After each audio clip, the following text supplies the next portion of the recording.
What are you telling your people that want to potentially list in 2024? What advice are you giving them now? Honestly, my advice since I got in this business, it kind of sounds weird, but my advice has always been buy when you can and sell when you don't have to. People get confused. What do you mean?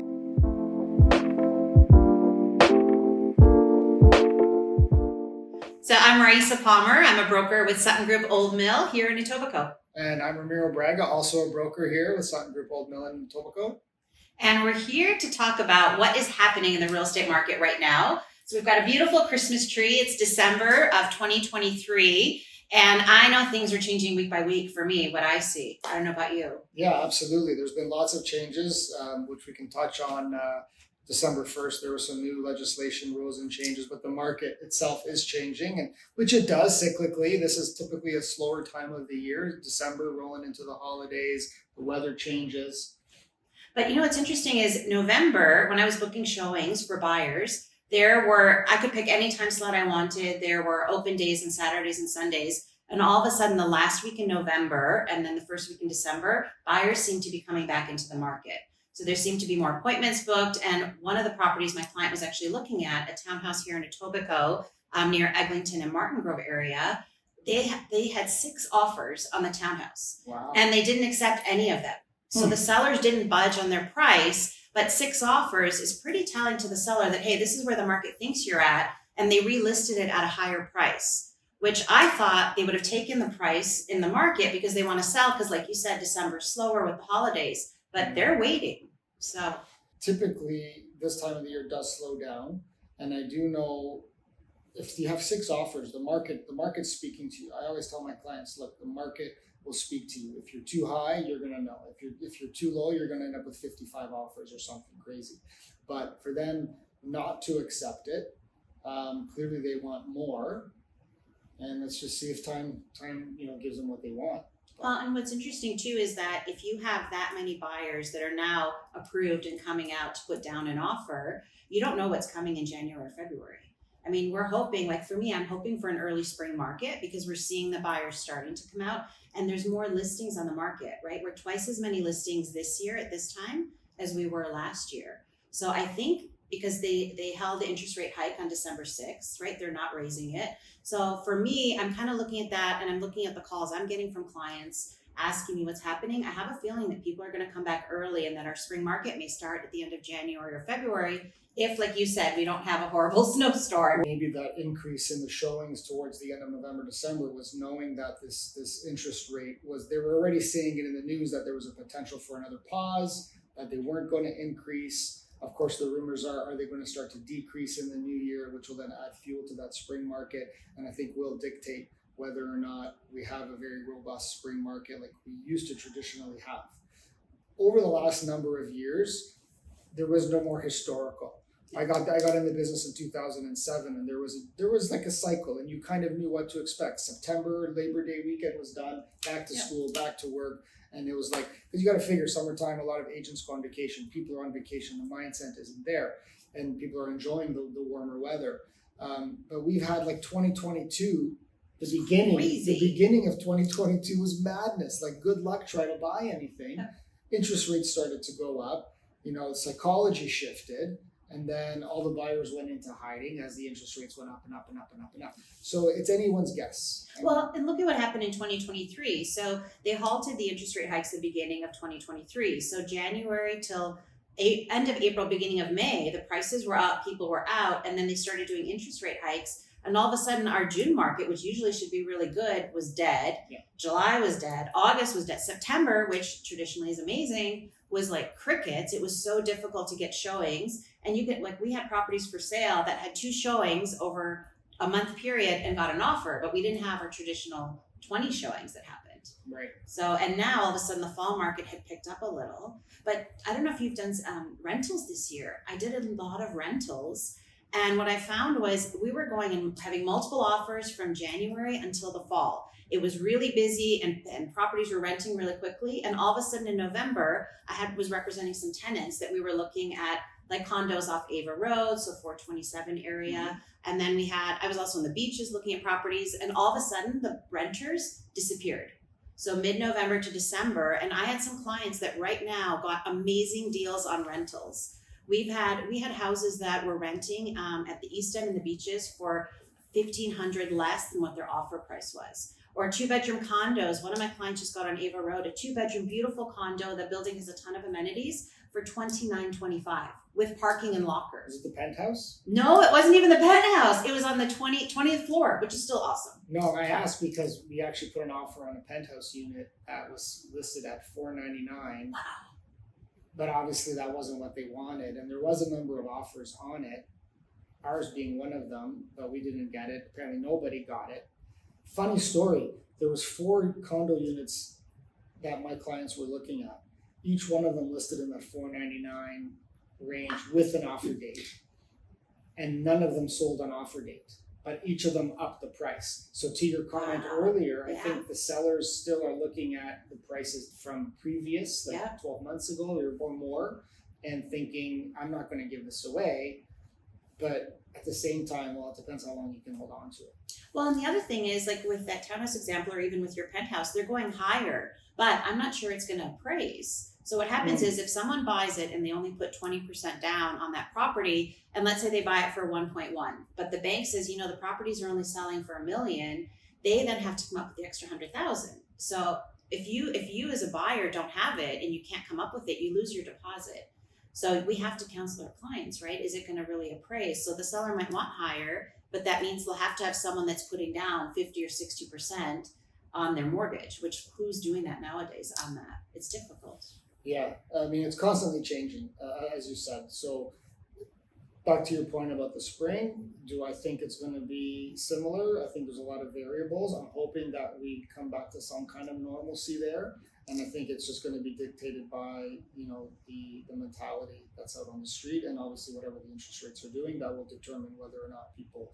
But right now, we're in the stage, and have been for months now, where the sellers are really trying to hold on to the prices from, say, a year ago or so, which were inflated, right?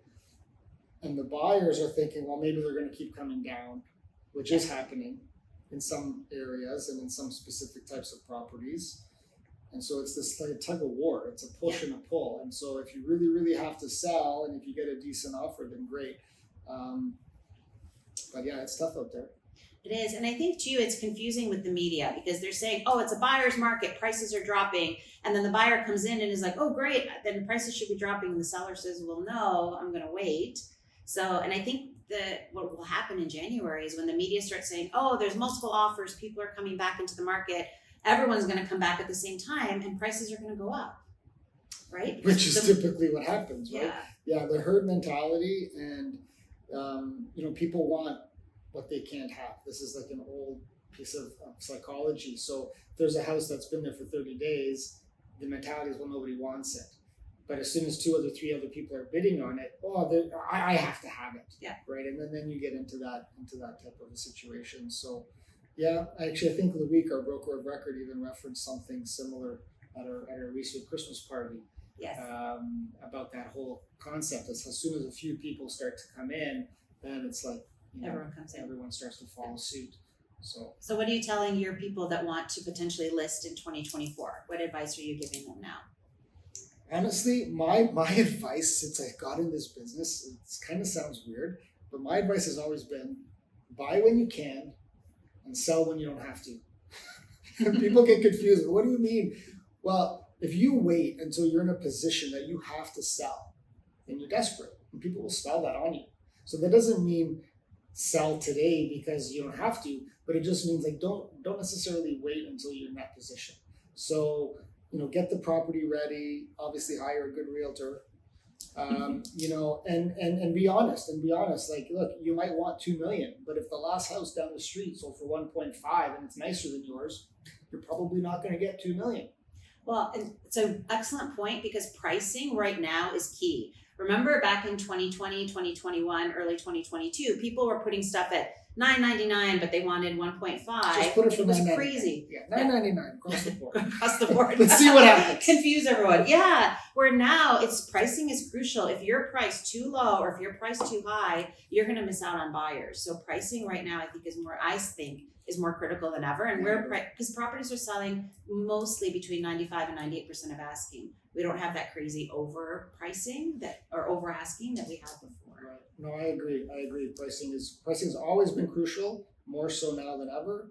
And obviously just getting your place ready. Like, people don't want to see your stuff. They want to see the house and how their stuff will fit in it. So, decluttering, staging is always a good thing. I've always been, some properties really have some nice stuff, but you got to get rid of a bunch rather than let's clear everything out and bring all brand new furniture. So, it depends. It depends on what you're trying to accomplish. But 2024, I'm hoping for a great year. I'm thinking positive and being optimistic that it's going to be a great year for real estate. I think so. And I think it'll be a good year for clients. It'll be a more balanced market for everyone. And even for getting ready, like people that I know that for my clients that want to sell, I'm telling them, going to their house now, meeting with them, telling them, like you said, what to declutter, what to put away, and then staging it. I always tell them hotel chic. Like, you want it to look as not as fancy as a hotel, but you want that chicness where people will come in to say, oh, wow, I want to live here. This is a really beautiful space that fits the design and decor of what's there. So don't take everything out to where it looks clinical, where there's nothing left except a bed and 2 night tables and a lamp, but to make it look nice. But speaking of 2024, we have some changes that just happened in the market, and not in the market, but in our rules with TRESA that came into effect December 1st, and no one's talking about it. Yes. Well, it kind of just sprung up out of nowhere, I guess, in a way. It took effect December 1st, just on Friday. It's live. It's happening. A lot of changes to the way realtors and clients, consumers, because the word customer is gone. Yeah. So there's no more customers. Client, we're all consumers, but you can be a client or you can be a self-represented party, an SRP. A lot of new lingo. There's webinars going on daily for agents and salespeople to learn all the ins and outs of what we're facing. It's meant to provide a more protective, environment. From that angle, I think it is a good thing. Yeah, definitely. But I just also think there's going to be a bit of a learning curve for a lot of people on how to navigate the new forms, the new terminologies, and just making sure that all the I's are dotted and the T's are crossed. So we as realtors know, so the real estate industry in Ontario was governed by an act called REBA that had been in effect since, was it 2002? 2002. And so now we have a new real estate act called TRESA that just went into effect December 1st. So like Ramiro said, it really talks a lot about and changes the relationship that a realtor will have with their clients. So before, you could, as a regular person, call on the listing agent and say, hey, I want to come see the house. And we would say, are you working with a realtor? Or you'd say no. And then we could meet you at the house and show you the property. Well, now we're not able to do that, to my understanding, with the rules as easily as we were before, because they really want people to either self-represent themselves, where you're not being represented by an agent in the past where you could have been under a buyer-customer agreement, or you have to be working with that realtor and signed up as a client where you are loyal to them and they are loyal to you. Yeah, so by no means is this meant to be like an all explanation for what's happening. But in that scenario, if you've got a listing, so under the new terms, if I have a listing and someone calls me, I can show that listing to the person because I'm providing a service to my client who is the seller. Yes. So you can show your own listing. But I can't provide any services to anybody else who isn't represented, who doesn't have an actual client, document signed. And then the key there is knowledge and skill. So I can help, I can assist, but not if that help and assistance is now utilizing my skill and knowledge. See what I'm saying? So there's these gray areas. There's a lot of gray areas in there. And so part of it is the new info guide. So now this info guide is flying out of pockets, because that's the first thing you have to provide to anyone so they can understand all the different representations and multiple representations and all of this. And so even just like if someone calls and they're not my client, I can't show them a listing that's not mine, right? Unless they're signed up with me as a client. So it'll change the way the business is. And unfortunately, there is no public education happening right now. So the real estate boards or the Ontario Real Estate Association is relying on us to do the educating of our clients and of the general public, which is a little bit challenging and difficult because not everyone knows that this is even happening out there in the general public. So even, and it's affecting whether you're a renter or whether you're a buyer and a seller, right? Or a landlord. Changes abound. Yeah. Yeah. So I know we'll be looking into it more and more. We're both taking as many webinars and classes as we can. Our office is training us. So we'll keep you posted on what that means for you as an individual, and what it means for you as a buyer or seller, or if you just want to go look at a house somewhere. Yeah. So my practice, I know this isn't the best way, and my broker of record, we've had these conversations, but for years I've never signed a buyer representation agreement just so I can go show you some houses. Yeah. I've always worked on an honor system. A lot of my business has been, referrals and repeat clients, right? People I know that I trust, they know and trust me. So I don't necessarily have to have something signed just so I can go show you some properties. But now that's all changed. And I think that's going to be the new normal going forward. Yeah. There's going to be some big changes in some 2024. big changes in 2024. Hopefully, mostly for the good, because I do think the market will be better for clients, for buyers and sellers in 2024. I think this year was tough on a lot of people. I know that with mortgage renewals coming up, we have about 25% of all mortgages are going to renew next year. And right now, my clients, like one of my clients, her mortgage, her pre-approval was at 6.2%, and they just dropped it to 5.9%. So the banks seem to be working better with people. And our mortgage brokers that we work with, that work with all the banks, are able to get also some phenomenal deals for refinancing as well as for purchase for clients. So I think it'll be easier for people next year than those that had to refinance or buy this year. Yeah, for sure. Like, gotta stay positive. I mean, this too shall pass is a famous saying. So yeah, we're in the thick of it. And but right now, as you mentioned, we're here in the holiday season. So this is a little bit of a slower time. So everyone enjoy yourselves and spend some time with family and friends. Yeah, so we wish you a safe and happy holiday season, and we'll see you next month with another update on real estate in the GTA. Cheers.